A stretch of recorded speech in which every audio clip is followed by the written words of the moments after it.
Message हमारे phone पे आया था 10:21 पे कि मम्मी मुझे बचा लो, कुछ लोग लेकर के जा रहे हैं। तो हमारे ससुर जो है थाने पे पहुँचे थे। उनको हमने ये मैसेज दिया कि देखिए बच्चा मेरा ऐसे मतलब मैसेज किया है। वहाँ के थाने के जो थानेदार थे उन्होंने जो एक्शन नहीं लिया। 1-2 घंटा 3 घंटा लगा करके 1 बजे रात में वहाँ पे गए, जो कि 10 बजे ही मैसेज और लोकेशन दोनों आ गया था मोबाइल पे। लोकेशन और मैसेज दोनों सेंड किए उनको। उस वहाँ पे गए 28 तारीख को वही मैसेज करता है कि मम्मी के मोबाइल पे कुछ लोग हमको किडनैप कर लिए हैं। लोकेशन भी भेजता है। पिताजी यहाँ से मतलब कोशिश करके पुलिस स्टेशन जाते हैं, सराय खाजा थाना, मगर अभी तक कुछ रिस्पांस मिला नहीं। वहाँ एक फिर 1 तारीख को बॉडी मिलता है। 1 तारीख को मिलता है। 30 तारीख को हमारे मोबाइल पे मैसेज आता है। 30 तारीख को आपके भी मोबाइल पे? हमारे ही मोबाइल पे मैसेज आया। मैं ट्रेन में था। 30 तारीख को 29 तारीख को हम ट्रेन पकड़े ऐसी जब बहुत, और 30 तारीख को 11:04 पर रात को मैसेज आता है 5 लाख का फिरौती। 5 लाख का फिरौती? हाँ जी, 5 लाख का फिरौती आता है। फिर मैसेज करता हूँ कि ठीक है मैं आ रहा हूँ, उसके बाद जो आपको पैसा चाहिए पैसा मैं दे दूँगा, मगर मेरा लड़का सही सलामत होना चाहिए। मगर पता चला कि 28 तारीख को ही उसको 5 किलोमीटर की दूरी पे उसकी बॉडी हमारे सामने ही पैदा हुआ है। अभी हम तो हमारे सामने बड़ा भी हुआ। वो कोई भी प्रॉब्लम पढ़ाई से लेके कोई भी ज़रूरत हो, कहीं आना जाना कुछ भी हो, हमसे शेयर करता था। उससे हम पूछते भी थे कि बुआ के नाते, एक फ्रेंड के नाते जो भी बात हो शेयर करो। वो कोई दिक्कत कॉलेज वगैरह की कोई बातें होती थी, कहाँ आज क्या पढ़े, कहाँ गए, क्या कैसे, हर चीज़ शेयर करता था। उससे हम पूछते थे भी थे कि कहीं आना जाना हो, कोई दिक्कत हो तो बताना। पर ऐसा कोई दिक्कत नहीं बताई। हाँ, किसी से कोई झगड़ा हुआ हो, कोई लड़ाई हुआ हो, किसी से कोई बहस हुई हो, कहीं समस्या हुई हो या कुछ लोग उसको घेरे हो, क्या कैसे, सब कोई दिक्कत नहीं। जय हिंद साथियों, आप देख रहे हैं एनपी भारत न्यूज़। मैं अमरजीत उपस्थित हूँ जनपद जौनपुर के सराय ख्वाजा थाना अंतर्गत ग्राम अतरौरा में। बता दें साथियों कि बीते 28 सितंबर को घर से एक बच्चा बाजार के लिए जाता है, जो घर वापस नहीं आता है। आज बता दें कि लगभग 20 से 22 दिन हो चुके हैं, और उस 28 तारीख को बच्चा बाजार जब जाता है, देर रात तक घर नहीं आता है। उसी रात 10 बजे माता के मोबाइल पर एक मैसेज आता है, जो कि बच्चा अपने आपको असुरक्षित महसूस करता है कि मुझे कोई किडनैप करके ले जा रहा है। बचाने के लिए परिवार से, अभिभावक से अपील करता है, लोकेशन तक सेंड कर देता है। कहीं न कहीं परिवार वालों ने आनन फानन में पुलिस प्रशासन को भी जानकारी देता है, लेकिन 1 अक्टूबर को बच्चे की डेड बॉडी मिलती है, वो भी दूसरे ज़िले से। आइए उन परिवार वालों से मिलते हैं, उस विषय पर पूरी जानकारी लेते हैं, दिखाने और बताने का प्रयास करते हैं। क्या नाम है चाचा? अरुण प्रताप सिंह जी। क्या है पूरा मामला, कैसे? 3:30-4 बजे यहाँ से बच्चा निकलता है। अच्छा। इधर से निकलता है और उसके बाद में तब से गायब हो गया, मिला नहीं। वही 10:30 बजे या 10 साढ़े 10 बजे रात को 28 तारीख को वही मैसेज करता है कि मम्मी के मोबाइल पे कुछ लोग हमको किडनैप कर लिए हैं। लोकेशन भी भेजता है। पिताजी यहाँ से मतलब कोशिश करके पुलिस स्टेशन जाते हैं, सराय खाजा थाना, मगर अभी तक कुछ रिस्पांस मिला नहीं। वहाँ फिर 1 तारीख को बॉडी मिलता है। 1 तारीख को मिलता है। 30 तारीख को हमारे मोबाइल पे मैसेज आता है। 30 तारीख को आपके भी मोबाइल पे? हमारे ही मोबाइल पे मैसेज आया। मैं ट्रेन में था। 30 तारीख को 29 तारीख को हम ट्रेन पकड़े ऐसी जब बहुत, और 30 तारीख को 11:04 पर रात को मैसेज आता है 5 लाख का फिरौती। 5 लाख का फिरौती? हाँ जी, 5 लाख का फिरौती आता है। फिर मैसेज करता हूँ कि ठीक है मैं आ रहा हूँ, उसके बाद जो आपको पैसा चाहिए पैसा मैं दे दूँगा, मगर मेरा लड़का सही सलामत होना चाहिए। मगर पता चला कि 28 तारीख को ही उसको मार दिया। 1 तारीख को मारे थे? 28 को ही उठाया और 28 को ही मार दिए। अच्छा, 28 को ही मार दिए। अच्छा। और 30 तारीख को मैसेज, जब वो मार दिए हैं तो जो मर गया तो 30 तारीख को सब मतलब मैसेज करेगा। तो यही सर यही है पूरा मामला। कैसे ये जो बच्चा था, इसकी उम्र क्या थी या क्या? 17 साल। क्या करता था बच्चा? लड़का पढ़ रहा था सर। पढ़ रहा था? कहाँ से पढ़ाई कर रहा था? ये बैजारामपुर। यहीं घर से ही पढ़ाई? घर से ही जाता था, स्कूल से वो गाड़ी से जाता था। दोनों भाई साथ में जाते थे। दोनों भाई साथ में ही पढ़ाई? दोनों भाई साथ में जाते थे। 1:30 बजे आ जाते थे। 12:30-1 बजे तक स्कूल। आज सुबह जाते थे 5 बजे, वो उसके बाद 1:30 बजे आ जाते थे घर पे। और कहीं नहीं जाता था बच्चा, कहीं नहीं, किसी क्या नहीं जाता था। न आज तक कभी 17 साल में न किसी से गाली गलौज झगड़ा कोई नहीं, किसी से कोई बात विवाद नहीं, कोई न झगड़ा, न कोई विवाद, न कोई झंझट। हाँ। एक लड़का कितने भाई थे? 2 भाई थे। बड़ा था छोटा? सबसे बड़ा था यही। सबसे बड़ा था। सबसे छोटा वही है। अच्छा, सबसे छोटा है। हाँ। अभी तक इसमें प्रशासन का क्या, अभी तक क्या की? प्रशासन 20-25 दिन हो गया। एसपी साहब मिले, एसओ साहब से भी मिले, मगर अभी तक कुछ रिस्पांस हमको मिला कुछ नहीं। खाली बस कहने हमारा कार्य चल रहा है। अच्छा। हम लोग कार्य कर रहे हैं, बस यही कह रहे हैं। ऐसे में आप लोग और कहीं इस बच्चे की जो हत्या हो गई है, इस हत्या के खुलासा के लिए या न्याय पाने के लिए और कहीं आप लोग गए किसी नेता विधायक मंत्री के पास? या मंत्री विधायक के पास गए, मंत्री विधायक लोग भी बोले एसपी साहब से, और एसपी साहब वही जो चीज़ हमसे बोले हैं वही चीज़ उनसे भी बोले हैं कि हम कार्य कर रहे हैं जी। कहीं कहीं ऐसा भी जो मैसेज आया, जो नंबर आया, उस नंबर की अगर प्रशासन जानकारी लेती या सीडीआर वगैरह जांच कराती, मगर अभी तो कुछ तब हमको बता दे, कुछ लोग कुछ आया, मगर अभी तक हमको कुछ रिस्पांस नहीं मिला है। अभी तक कुछ नहीं बताया प्रशासन कुछ नहीं मिला, कोई रिस्पांस नहीं मिला है कि मैसेज आया क्या है, वो हमको सारी चीज़ नहीं बता रहे हैं। खाली कार्य कर रहे हैं, हम उस पर काम जारी किए, केवल जांच कर रहे हैं। जांच कर रहे हैं। आज 25 दिन हो गए, अभी तक कोई जांच का भी एक समय होता है कि और ऐसे मामले में तत्काल हत्या की तत्काल करना चाहिए। ये 1 तारीख को बॉडी मिलता है। बड़ी बात ये जी कि जो उसने लोकेशन भेजा है लड़के ने, उस लोकेशन से 4 से 5 किलोमीटर की दूरी पे उसकी बॉडी मिल रही है। अच्छा, लोकेशन जो भेजे थे उस लोकेशन उसी लोकेशन से 4 से 5 किलोमीटर ज़्यादा से ज़्यादा जी उसके अंदर ही है। प्रशासन को अगर लोकेशन तक मुहैया करा दिया गया तब पर भी उसके बाद भी ये कंडीशन है कि ये लोग उस बच्चे को रिकवर नहीं कर पाए। यह इनकी निष्क्रियता। बिल्कुल। आदमी 8 बजे से थाने के अंदर बैठा हुआ है अच्छा, FIR करने के लिए कि मेरा बच्चा गायब हो गया है। उस समय क्या नाम था चौरसिया जी का? राम नारायण चौरसिया जी एसओ थे। अच्छा, 8 बजे से बैठा हुआ है। 10 बजे मैसेज आता है, 10 सवा 10 बजे के आसपास मैसेज दिखाया जाता है। उसके बाद भी इनकी निष्क्रियता इतनी कि यहाँ से निकलने में ये 1 बजा देते हैं। यहाँ से निकलने में 1 बजा देते हैं। 1 बजा देते हैं रात को। जी।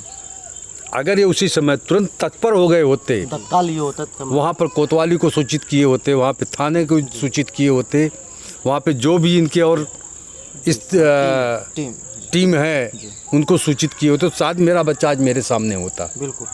प्रशासन कहे ना कि अरे उधर का एरिया बहुत जंगल एरिया है। और जिस एरिया से वो लोकेशन था उस एरिया से इन लोगों की फट रही है कि बहुत डेंजर एरिया है। प्रशासन ही एरिया से डर रही है, जो जिसको राज्य और लोग या गांव के लोग या तमाम लोग अपनी सुरक्षा महसूस करते हैं कि वहाँ पर जब हमारे लोग गए, कुछ ऐसा बताया गया, हम तो थे नहीं, कि बहुत डेंजर एरिया है। आज योगी जी के शासन में डेंजर एरिया मेरे अभी तक ये समझ में नहीं आया। कहीं न कहीं जैसे योगी राज में अगर इस तरीके से प्रशासन के लोग अगर आज है जी, हाँ, तो ये तो थोड़ा समझ के बाहर की बात जा रही है। कहीं न कहीं प्रशासन के लोग जो हैं योगी सरकार की छवि को धूमिल करने पर लगे हैं। योगी जी कहते हैं, योगी राज में माननीय योगी आदित्यनाथ जी कहते हैं कि अपराधी देश को, राज्य को छोड़कर निकल दिए हैं, अगर नहीं बाहर जाते हैं तो सलाखों के पीछे मिलेंगे। लेकिन दिन पे दिन प्रशासन के लोग इस रवैये को, उनके मंसूबे पर पानी फेर रहे हैं। कहीं न कहीं जिस तरीके से के डर से अच्छे अपराधी, अच्छे क्रिमिनल, हाँ, गले में तख्ती बांध करके थाने में सरेंडर करने के लिए आ जा रहे हैं। और इस तरीके से अगर कोई अधिकारी बोलता है कि एरिया डेंजर है, तो ये हम शासन, प्रशासन और जनता के लिए तो भाई हम बिल्कुल कुछ नहीं बोल सकते। ऐसे में आप लोगों को क्या लगता है कि काफ़ी पुराने समय में या तत्काल में कहीं किसी के ऊपर शक हो या ऐसा कोई दुश्मनी रहा हो? नहीं, चूँकि हम लोगों का इस तरीके से किसी के साथ कभी कोई ना दुश्मनी थी, न कोई इस तरीके का झगड़ा था। मान लीजिए पारिवारिक है तो थोड़ा बहुत खुचुर तो हर जगह होता, तो उससे कोई इतना बड़ा, नहीं कितना बड़ी घटना, इतनी बड़ी कोई घटना हो सकती है। और ऐसा कुछ था भी नहीं हम लोगों का। ऐसे में देखिए, वो जो आदर्श सिंह जो रहते हैं, जिनकी हत्या हो जाती है, जो आज हम लोगों के बीच में नहीं है, उनकी बुआ जी हैं, उनसे भी बातचीत करते हैं। क्या आपको कब उनसे कब बात हुई थी या इस मामले में कैसे? हमारी उनसे 22 सितंबर को बात हुई 22 थी। सितंबर को जी। अच्छा। पर ऐसा कोई संदेह नहीं था कि उसको कोई दिक्कत हो या कोई प्रॉब्लम हो या कोई उसे परेशान कर रहा हो या उसके पास कोई अदर फ़ोन या कुछ भी, ऐसा कोई समस्या नहीं था। कभी कभी होता है बच्चे के साथ कोई घटना या कोई ऐसी मामला हो जाता है जो अपने परिवार वालों से बताने में डरते हैं, लेकिन कहीं न कहीं किस जैसे बुआ हो गई या तब से वो अपनी बात को शेयर कर सकता है। ऐसे में कोई बात आपको शेयर कर बात वो तो हमारे सामने ही पैदा हुआ है। अभी हम तो हमारे सामने बड़ा भी हुआ। वो कोई भी प्रॉब्लम पढ़ाई से लेके कोई भी ज़रूरत हो, कहीं आना जाना कुछ भी हो, हमसे शेयर करता था। उससे हम पूछते भी थे कि बुआ के नाते, एक फ्रेंड के नाते जो भी बात हो शेयर करो। वो कोई दिक्कत, कॉलेज वगैरह की कोई बातें होती थी, कहाँ आज क्या पढ़े, कहाँ गए, क्या कैसे, हर चीज़ शेयर करता था। उससे हम पूछते थे भी थे कि कहीं आना जाना हो, कोई दिक्कत हो तो बताना, पर ऐसा कोई दिक्कत नहीं बताई कि हाँ किसी से कोई झगड़ा हुआ हो, कोई लड़ाई हुआ हो, किसी से कोई बहस हुई हो, कहीं समस्या हुई हो या कुछ लोग उसको घेरे हो, क्या कैसे, सब कोई दिक्कत नहीं। गाँव घर में भी किसी के पास न फालतू बैठना उठना कुछ नहीं था, उसको कोई ऐसा कभी कोई समस्या महसूस हुआ ही नहीं, और पूछने पे भी बताता था कि हमको कोई दिक्कत नहीं है। और ये मेरा छोटा वाला भतीजा उसके साथ हमेशा पढ़ने आने मार्केट वगैरह कहीं भी जाता था, उसके साथ ही जाता था ये। जब वो बच्चे घर से गायब हुआ था, आप अपने घर थी या यहीं? नहीं, हम अपने ससुराल थे उस टाइम जी। हाँ, ऐसे में देखिए उनके भाई भी हैं, जो छोटा भाई है। क्या जब आप लोग स्कूल जाते थे, जैसे आप साथ में स्कूल जाते थे, कभी आपको ऐसा कुछ लगा कि हमारे भाई से किसी की झगड़ा है या ऐसा कोई बात है या ऐसा कोई गलती कर दिया? नहीं, ऐसा कुछ नहीं? कुछ नहीं, कुछ स्कूल में कभी ऐसा कुछ नहीं हुआ? नहीं, कुछ जैसे भाई जो होता है, छोटा भाई होता है, हमेशा एक दूसरे का जो लगाव होता है, साथ में फ्रेंड की तरह आप रहते थे, साथ में आना जाना था, शेयर कर पाता है। परिवार के जो छोटे अपने से होते हैं या जिससे ज़्यादा घनिष्ठ होता है, लगाव होता है, उससे अपनी बातों को कुछ न कुछ बताता है। ऐसा कुछ आपसे नहीं बताया था? नहीं, कुछ नहीं, कोई बात किसी से डर है या क्या? कुछ। देखिए एक पे एक घटनाएं को अंजाम दे रहे हैं। ऐसे में अगर ऐसी घटनाएं घटती रहेंगी तो आम जनमानस जो है अपने आप को असुरक्षित महसूस करती रहेगी। और साथियों, बच्चे की माताजी भी हैं, उनसे भी कुछ जानकारी लेते हैं। क्या माताजी, क्या हुआ था? जैसे जब वो बच्चा गया था, आपसे कुछ बता के गया था? नहीं, कुछ नहीं बात किया था। नहीं, स्कूल से आया, खाना पीना खाया, कपड़ा उतारा, उतार करके हाँ, एक घंटे के बाद उसके मोबाइल पे कैसे फ़ोन आया, फिर वो बाहर गया। कुछ देर बाद फिर हम 5 बजे उसको फ़ोन लगाने लगे, उसका मोबाइल स्विच ऑफ। हाँ, स्विच ऑफ। अच्छा, जब घर से वो जा रहा था, जैसे फ़ोन आया, तो आपको ऐसा कुछ नहीं लग रहा था कि ये बहुत परेशानी में है? नहीं, वो तो हंसी बात कर रहा था, हंस के बात कर रहा था। बस बच्चे का जैसे होता है, विद्यालय के फ्रेंड होते हैं या तमाम ऐसे गांव के फ्रेंड होते हैं, कभी कोई ऐसा फ्रेंड उसका रहा हो जो क्लोज रहा हो, आपसे कभी बात होते रहा हो, कुछ ऐसा वो शेयर किया हो? नहीं, ऐसा तो कोई फ्रेंड नहीं था। जो फ्रेंड था तो दूसरे स्कूल में वो चला गया था। हाँ, दूसरे स्कूल में चला गया था, तो उससे जो ज़्यादा बातचीत नहीं होता था। जैसे जब घर से वो गया, फिर आप फ़ोन लगाने लगी, काफ़ी टाइम तक नहीं आया, फ़ोन बंद आया। हाँ, तो फिर मैसेज भी आपके भी फ़ोन पे आया था? हाँ, मैसेज हमारे फ़ोन पे आया था 10:21 पे कि मम्मी मुझे बचा लो, कुछ लोग ले करके जा रहे हैं। तो हमारे ससुर जो है थाने पे पहुँचे थे। उनको हमने ये मैसेज दिया कि देखिए बच्चा मेरा ऐसे मतलब मैसेज किया है। वहाँ के थाने के जो थानेदार थे, उन्होंने जो एक्शन नहीं लिया। 1-2 घंटा 3 घंटा लगा करके 1 बजे रात में वहाँ पे गए, जो कि 10 बजे ही मैसेज और लोकेशन दोनों आ गया था मोबाइल पे। लोकेशन और मैसेज दोनों सेंड किए उनको। उस वहाँ पे गए, लेकिन 1 बजे गए। फिर वो रिटर्न, हाँ, फिर वहाँ से फिर वापस चले आए।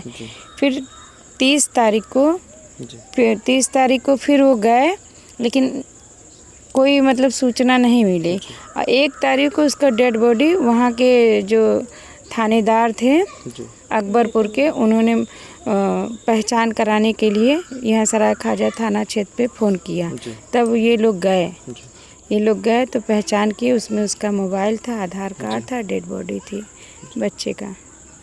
साथियों, देखिए एक परिवार से जब हंसता खेलता चिराग अगर जिसे बुझा दिया जाता है अपराधियों के द्वारा, तो उस परिवार पे क्या बीतता होगा आप खुद अंदाज़ा लगा सकते हैं। एक माता पिता के आंखों में आंसू जो है अभी तक सूख नहीं रहा है।